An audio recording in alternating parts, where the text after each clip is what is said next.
हाय दोस्तों, आज फिर से स्वागत करते हैं आपका एसके क्लासेस नरौली में।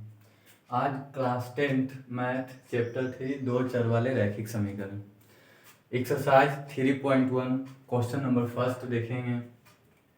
यहाँ क्वेश्चन नंबर फर्स्ट है, आफ्ताब अपनी पुत्री से कहता है 7 वर्ष पूर्व मैं तुमसे 7 गुनी आयु का था, अब से 3 वर्ष बाद मैं तुमसे केवल 3 गुनी आयु का रह जाऊंगा। इस स्थिति को बीजगणितीय एवं ग्राफीय रूपों में व्यक्त कीजिए। इसको बीजगणितीय रूप में भी व्यक्त करना, ग्राफीय रूप में भी व्यक्त करना। ग्राफ जो कि एग्जाम के पर्पज से बहुत इंपॉर्टेंट है, एक ग्राफ आपको एग्जाम में पूछता है। आज आप ग्राफ बनाने के लिए बढ़िया से सीख लीजिएगा। आज आपको ग्राफ बढ़िया से सिखाएंगे। तो सबसे पहले इसको बीजगणितीय रूप में व्यक्त करेंगे, उसके बाद ग्राफीय रूप व्यक्त करेंगे। तो चलिए सबसे पहले बीजगणितीय बताते हैं, देखेंगे। तो यहाँ पर एक आफ्ताब है और एक आफ्ताब की पुत्री है, यानी दोनों की जो वर्तमान आयु है वो पहले हमें मानना होगा, क्योंकि अगर वर्तमान आयु पता रहेगा तो हम लोग 7 वर्ष पहले का भी आयु निकाल लेंगे, 3 वर्ष बाद का भी आयु निकाल सकते हैं, अगर 10 वर्ष भी बाद पूछेगा तो भी निकाल सकते हैं। यानी अगर वर्तमान में हमें पता है कि किसी का आयु, वर्तमान आयु किसी का 10 वर्ष है, तो 5 वर्ष पहले यानी 5 वर्ष का होगा, 2 वर्ष बाद यानी 12 वर्ष का होगा। यानी वर्तमान आयु हम लोग को पता रहता है, तो पहले वाला आयु और बाद वाले आयु जो आने वाला है उसमें हम लोग निकाल सकते हैं। तो चलिए यहाँ पर वही आयु से ही क्वेश्चन है, तो देखते हैं। पहले दोनों का वर्तमान आयु मान लेंगे, क्योंकि यहाँ पर दो का बात हो रहा है, एक आफ्ताब का और एक उसकी पुत्री का। तो सबसे पहले इसका 2 समीकरण निकालना होगा। चलिए, तो सबसे पहले माना कि आफ्ताब का वर्तमान आयु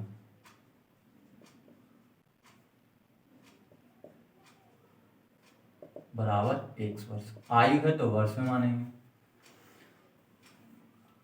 आफ्ताब के पुत्री, आफ्ताब के पुत्री का वर्तमान आयु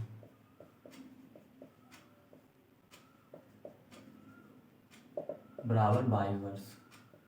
यहाँ पर हमने x और y में मान ले हैं। आपको अगर मन करेगा a और b में मानने के लिए तो भी मान सकते हैं, कोई भी मतलब चर राशि में मान लेना है आयु को, ठीक है। अब उसके बाद क्वेश्चन है, जब दोनों का वर्तमान आयु निकाल लिए तो दोनों का 7 वर्ष पहले वाला भी आयु निकाल सकते हैं, 3 वर्ष बाद वाला भी आयु निकाल सकते हैं। तो सबसे पहले है 7 वर्ष पूर्व, यानी 7 वर्ष पहले, तो लिखेंगे 7 वर्ष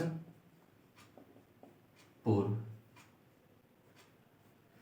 तो 7 वर्ष पूर्व आफ्ताब का पहले आयु निकालेंगे, आफ्ताब का आयु बराबर, अभी मान लेते हैं उसका 1 वर्ष, मान लेते हैं अभी किसी का 20 वर्ष आयु है, तो 7 वर्ष पहले वो कितना होगा, यानी उसमें से 7 माइनस कर देंगे, यानी 13 वर्ष। यानी जो उसका वर्तमान आयु है, यानी अभी जो उसका आयु है उसमें से माइनस करेंगे, क्योंकि 7 वर्ष पहले का आयु निकालना, तो 7 माइनस कर देंगे। तो अभी वर्तमान आयु आफ्ताब का कितना है, x, तो 7 वर्ष पहले जाएंगे, तो यानी x माइनस 7 वर्ष हो जाएगा। उसी तरह से फिर निकालेंगे आफ्ताब के पुत्री का आयु। अब वर्तमान आयु नहीं लिखाएगा, क्योंकि वर्तमान आयु नहीं निकाल रहे हैं, पहले की आयु निकाल रहे हैं। आफ्ताब के पुत्री की आयु बराबर, अब ये भी मान लेते हैं अभी उसका वर्तमान में 22 वर्ष है, तो इसका भी अगर 7 वर्ष पहले जाएंगे तो यानी 7 माइनस होगा, तो यानी 22 माइनस 7 वर्ष। अगर बाद में जाएंगे तो प्लस, और अगर पहले आएंगे तो माइनस। चलिए अब देखते हैं। अब इसके बाद लिखेंगे इसीलिए प्रश्न से। चलिए प्रश्न क्या कह रहा है कि 7 वर्ष पूर्व मैं तुमसे 7 गुनी आयु का था, यानी आफ्ताब बोल रहा है पुत्री से, आफ्ताब कहता है पुत्री से कि मैं तुमसे 7 गुनी आयु का था। यानी प्रश्न क्या कह रहा है कि आफ्ताब है जो 7 गुनी आयु का है, यही है, ठीक है। तो हम लोग एक तरफ इसका आयु लिखेंगे 7 वर्ष पहले वाला, और एक तरफ इसका आयु लिखेंगे, यानी x-7 और बराबर करेंगे दोनों को y-7। ठीक है, अब दोनों को बराबर करना है, तो यानी ये 7 गुनी आयु का है। ठीक है, तो इसको भी हम लोग 7 गुनी आयु का करेंगे तभी ना बराबर होगा। तो यानी ये 7 गुनी आयु का ऑलरेडी पहले से ही है, ऐसा प्रश्न में बोल रहा है। ठीक है, इसीलिए यहाँ पर लिखा भी गया है प्रश्न से। तो प्रश्न ये कह रहा है कि मैं तुमसे 7 गुनी आयु का था, तो यानी अब हम दोनों के आयु को बराबर कर रहे हैं, तो दोनों का ये सब 7 गुनी है, तो इसको भी 7 से गुना करेंगे, तब क्या हो जाएगा, बराबर हो जाएगा। यानी अब लिखेंगे x-7 और गुना पहले इससे इसमें होगा और इसी से इसमें, यानी 7y और -49।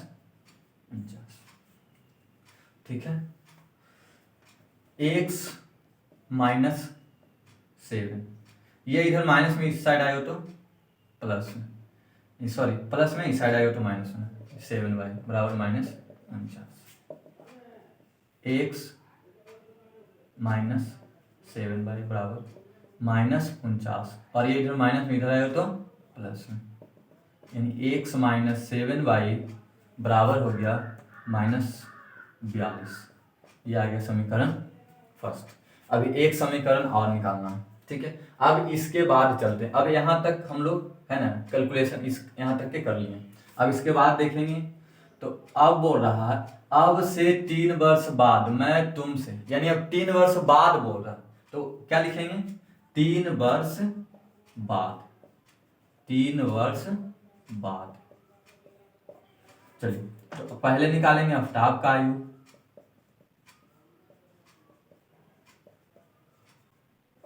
तो अभी वर्तमान आयु उसका 1 वर्ष है, तो 3 वर्ष बाद हम अभी बताएं, अगर बाद पूछेगा है ना तो ऐड होगा, अब पहले वाली आयु पूछेगा है ना, यानी 7 वर्ष पहले क्या था तो माइनस करेंगे, तो यानी 3 वर्ष बाद बोला तो 3 ऐड होगा, यानी अभी उसका 1 वर्ष है तो बाद में यानी x + 3 वर्ष, यानी 3 वर्ष बाद इतना हो जाएगा x + 3।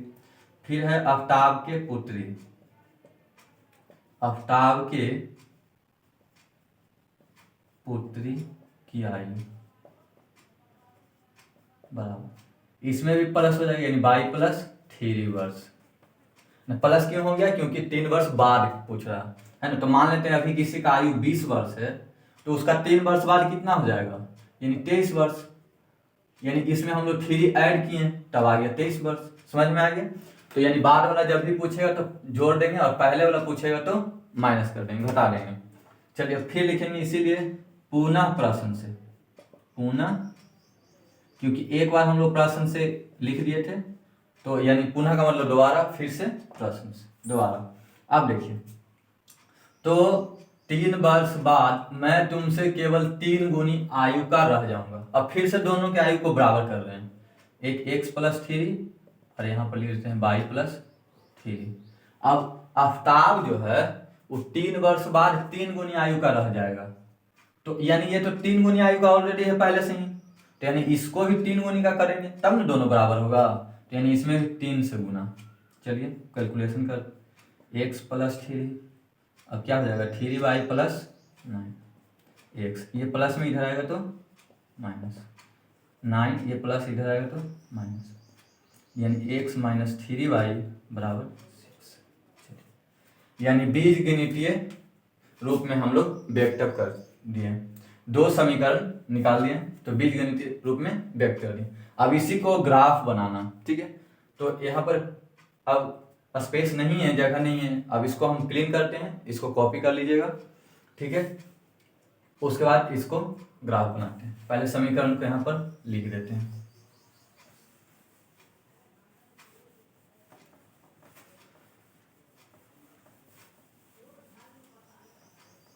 चलिए अब समीकरण को लिखते हैं। जो समीकरण फर्स्ट है तो वो है x - 7y बराबर -42, समीकरण फर्स्ट। समीकरण 2 है x - 3y बराबर 6, समीकरण सेकंड। ठीक है, अब इसको भी क्लीन कर देते हैं।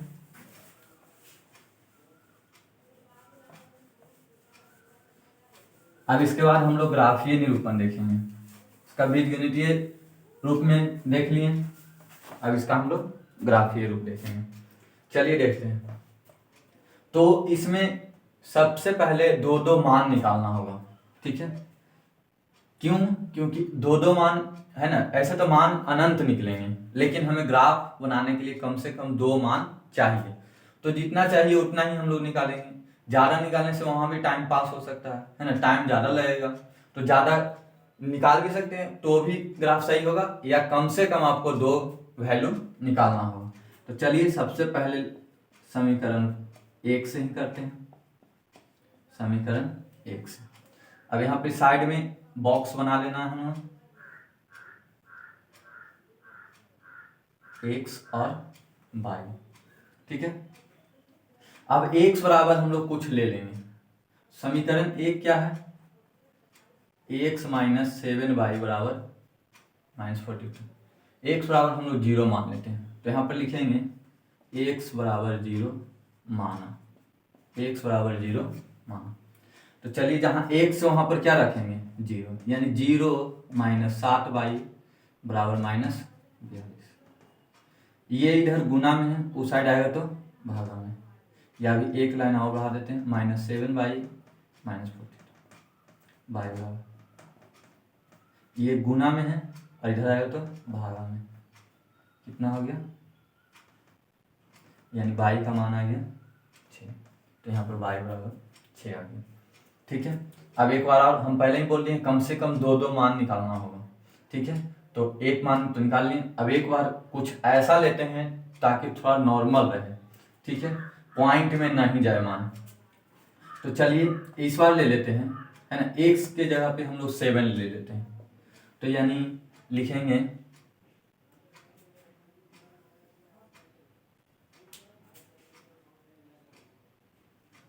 x बराबर 7 माना। चलिए फिर से, तो जहाँ पर x है वहाँ पर हम लोग 7 लिखेंगे, और -7y बराबर -42, -7y -42, ये प्लस इधर आएगा तो माइनस, -7y -49, y बराबर -49 और बटा में 7 7 जा 49, y बराबर आ गया 7, यानी x बराबर 7 तो y बराबर भी 7, ठीक है। तो यानी अब समीकरण 1 का हम लोग दो मान निकाल लेंगे, 2x का मान निकालेंगे और 2y का, ठीक है। अब उसके बाद हम लोग चलते हैं समीकरण 2 से, तो लिखेंगे समीकरण 2 से, यहाँ भी हमको दो मान निकालना है, तो क्या लिखेंगे x और y। समीकरण 2 क्या है? x माइनस 3y बराबर 6। एक बार 0 ले लेते हैं, x बराबर, तो x बराबर 0 माना, ठीक है। अब तो x के जगह पर 0, -3y बराबर 6, अब -3y बराबर 6, y बराबर 6, ये इस साइड माइनस नीचे नहीं होता, माइनस बीच में देंगे, ठीक है। 3 2 या 6, यानी y बराबर आ गया -2, y का मान -2।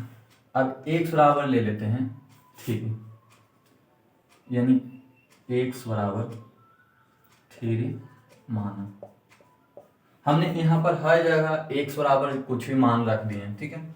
ऐसे आपका भी जो मन करेगा 1 2 3 4, माइनस में भी मान सकते हैं, -1 -2 -3, या आपको मन करेगा कि हम पहले y बराबर मान लें, y बराबर 2 मान लें, या y बराबर 3 मान लें, तो वो भी मान सकते हैं। मतलब आप किसी को भी एक को मान सकते हैं, एंड एक को मान लीजिएगा और दूसरा मान आपका आ जाएगा, ठीक है। तो यहाँ पर हम हर जगह x माने हैं, तो कोई प्रॉब्लम नहीं, आप हर कहीं भी x भी मान सकते हैं, कहीं आपको मन किया तो y भी मान लिए, दोनों मान सकते हैं, x और y दोनों मान सकते हैं, एक जगह x मान लिए, एक जगह y मान लिए, या x भी मान सकते हैं हर जगह, या y भी मान सकते हैं हर जगह।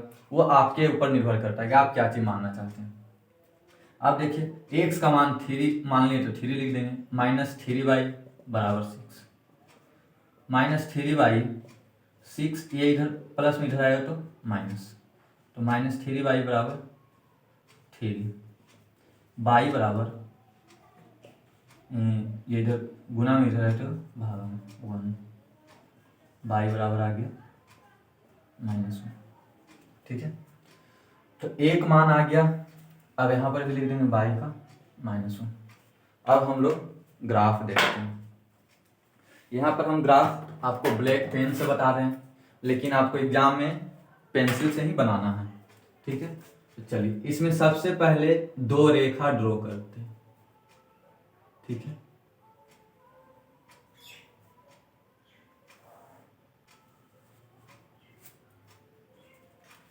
ये गलत हो गया है।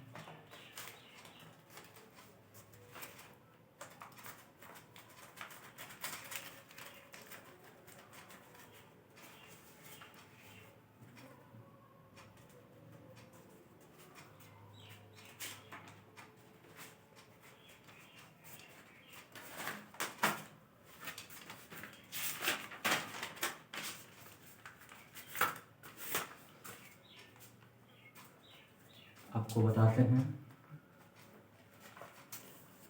चलिए देखते हैं।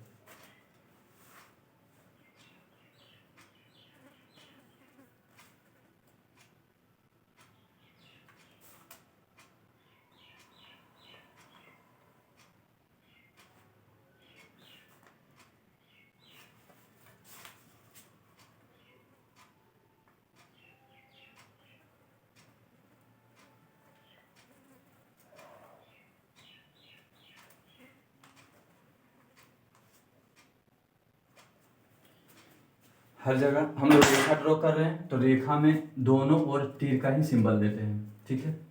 इसको हम लोग x बोलते हैं और इसको बोलते हैं x डैश, इसको y और इसको y डैश, ठीक है। जो डैश वाला होगा वो माइनस होगा और जो ऐसे ही रहेगा उस साइड प्लस होगा, और ये होता है 0, ठीक है। इसी को हम लोग मूल बिंदु बोलते हैं। अब इस साइड प्लस होगा तो जितना भी होगा,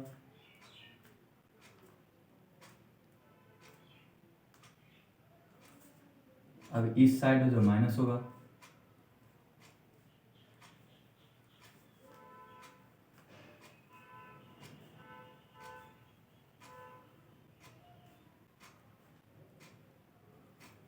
आप लोग भी अच्छे से ड्रॉ करेंगे ग्राफ। आपको वहाँ पर ग्राफ का पेज एक ही मिलेगा, इसलिए सावधानी पूर्वक वहाँ पर ग्राफ आप लोग बनाइएगा ताकि किसी प्रकार की गलती ना हो, क्योंकि अगर एक पेज में आप लोग गलती कर देते हैं तो दूसरा पेज आपको वहाँ पर मिलने वाला नहीं है। इसीलिए बहुत सावधानी पूर्वक आसानी से बनाएं, और वहाँ पर पेंसिल से ही बनाना है। हम आपको यहाँ पर क्लियर दिखने के लिए पेन से बना रहे हैं ताकि थोड़ा सा क्लीन दिखे, पेंसिल से उतना क्लीन दिखाई देगा नहीं कैमरा में। चलिए अब यहाँ पर है जो हाईएस्ट मान अगर देख रहे हैं तो हाईएस्ट मान 7 है, यानी 7 है। तो 7 है तो नॉर्मल अगर एक एक भी रखेंगे तो 7 तक पहुंच जाएंगे। लेकिन अगर कभी ऐसा भी होता है कि किसी का मान आ गया 50, किसी का आ गया 40, तो अगर एक एक रखेंगे यानी एक के बाद दो, यानी अंतराल जो हम लोग एकक रखेंगे, अंतराल अगर एक एक का चलेंगे, ठीक है, तो 50 तक हम लोग नहीं पहुंच पाएंगे क्योंकि उतना बड़ा पेज ही नहीं है, ठीक है। तो इसीलिए इसमें हम लोग अंतराल चलेंगे या तो 10-10 का चल लें, ठीक है।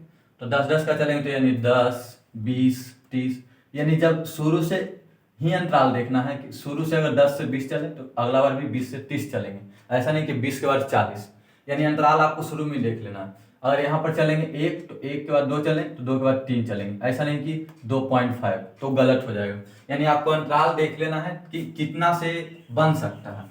अगर 10-10 से होगा तो 10-10 का अंतराल लेना है, अगर 5-5 से होगा तो 5-5 का, अगर एक से ही हो जाता है तो एक का ही अंतराल लेना है। तो यहाँ पर हाईएस्ट मान 7 है, दोनों में अगर देखा जाए तो सबसे ज्यादा है ना, मान तो इसी में है 7, तो सबसे हाईएस्ट मान 7 है। तो हम लोग एकक का भी लेंगे तो बन जाएगा। तो चलिए एकक कहीं चलते हैं। इसको एक्स अक्ष को कोई पूछेगा तो इसको हम लोग भुज बोलते हैं। अगर इसको कोई पूछेगा इस अक्ष को क्या नाम देते हैं तो इसको हम लोग कोटि बोलते हैं, ठीक है। ये भुज कहलाता है और ये कोटि। अब देखिए इस साइड प्लस होगा, 2, 3, 4, 5, 6, 7, इस तरह से भी और भी बढ़ेंगे, ठीक है। -1, -2, -3, -4, -5, -6, -7, अभी और इस साइड भी बढ़ सकते हैं। 1, 2, 3, 4, 5, 6, 7, 8 9 -1 -2 -3 -4 -5 -6 -7 -8 -9 -10 -11। इस तरह से हम लोग अभी और भी बढ़ सकते हैं, ठीक है, कोई प्रॉब्लम नहीं। और आगे भी आप लोग बढ़ सकते हैं। हमने यहाँ 9 तक ही लिखा, आपको मन करे तो और ऊपर भी बढ़ सकते हैं, उससे कोई प्रॉब्लम नहीं है। इस साइड भी बढ़ेगा क्योंकि हम आप लोग को एक रेखा पढ़ाए होंगे, उसमें बता दिए हैं कि रेखा का मतलब होता है ये दोनों भी और बढ़ेंगे। इस तीर क्या हमें बताता है कि अभी इसकी लंबाई बढ़ सकता है, यानी उस साइड भी बढ़ेंगे और इस साइड भी बढ़ेंगे, ठीक है। तो हम लोग इसको और भी बढ़ा सकते हैं, लेकिन मेरे पास में पेज इतना ही है तो इतना ही में रहेंगे। तो लास्ट में लेकिन सिंबल तीर का देना है, ठीक है। अब चलिए देखते हैं। तो जो सबसे पहला समीकरण है, तो x पे चलना है 0 टाइम, है ना, 0, और y पर चलना है 6, ठीक है। तो x 0 और y पे यानी प्लस बोला तो प्लस पे इधर चलेंगे, तो 0 और 6 यानी 6 ये हो गया, ये पॉइंट हो गया, ठीक है। इसको हम लोग पॉइंट को गोल कर देंगे। चलिए अब दूसरा क्या है, 7,7, है ना। तो यानी x पर भी 7 चलना है और y पर भी 7। तो x पे चले 7 तो यह है, और y पर भी 7 चलना है, तो यानी ये पॉइंट, इसके सामने यह है 7, है ना, इसको हम लिख देंगे। चलिए अब उसके बाद इसको स्केल से हम लोग मिला देंगे दोनों पॉइंट को।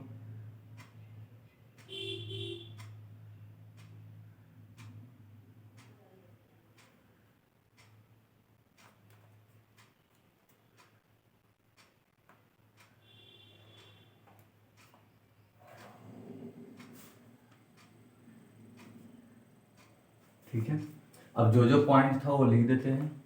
ये है 0,6 और यह है 7,7। अब ये जिस का पॉइंट था, जिस समीकरण का पॉइंट था, उस समीकरण को भी लिख देना है। यानी किस समीकरण का था, x - 7y बराबर -42, यानी इसी रेखा के पास में ही लिख देना है समीकरण को, ठीक है। इस साइड भी लिख सकते हैं, इधर भी लिख सकते हैं, कोई प्रॉब्लम नहीं है ना। यानी मतलब सटा हुआ रहना चाहिए, पास में ही रहना चाहिए, और जहाँ हम लोग रेखा खींचे हैं ये भी रेखा ही है। चलिए अब अगला निकालते हैं। अब x चलना है 0 और y -2, तो x पे 0 देख लिए और y पर -2, तो y ये है, तो y में उधर चलेंगे तो प्लस हो जाएगा और नीचे आएंगे तो माइनस, तो यानी ये पॉइंट -2, x 0 और y -2। अब x पे चलेंगे 3 टाइम्स और y पर -1, तो x पर 3 चल रही है, ठीक है। अब 3 इस पर चलें और इधर आना है -1, तो यानी ये पॉइंट। चलिए अब इसको बाद इसे मिला देंगे।